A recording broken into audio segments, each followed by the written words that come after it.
నాకు 30 లక్షలు నువ్వు తీసుకొని రా అని నా బిడ్డ నా ఇంటికి పంపించిండు సారు. నేను ఏం చేయాలి?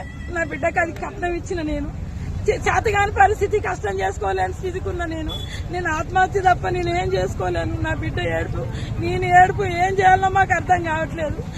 న్యాయం చేస్తారనే 2 నెలల నుంచి తిరుగుతున్నాము, ఎవరు ఏం పట్టించుకుంటలేరు మా బాధ. మాకేం చేస్తారో మాకు కోమటిరెడ్డి రెడ్డి సారు మీ కాళ్ళ మీద కూడా పట్టయ్యాల. మమ్మల్ని పట్టించుకోకుండానే పోయిండా సారు. మాకు ఏదన్నా ఒకటి చెప్పలేదు. మాకేదో విధంగా న్యాయం చేయాలని కోరుకుంటున్నాం మేము, అంతే సారు. మా పేదలకు అన్యాయం చేయొద్దు. న్యాయం చేస్తారని మీకు గెలిపించుకున్నాము, మాకు అన్యాయం చేయొద్దు.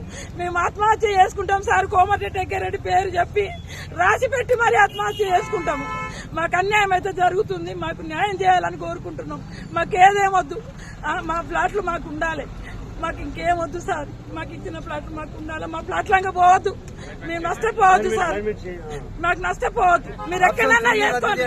ఆఫ్సర్ 3 అనేది ఒకటి రద్దు చేయండి. ఉన్నోళ్ళ దగ్గర తీసుకోండి సార్, మా కాడ తీసుకోకూరి, మమ్మల్ని అన్యాయం చేయకూరి. మీకు ఎక్కడన్నా అగ్రికల్చర్ భూములు ఉంటే అందులోకెళ్ళి తీసుకోరు సారు. మా కాడ ప్లాట్లలో అన్యాయం చేయకూరి.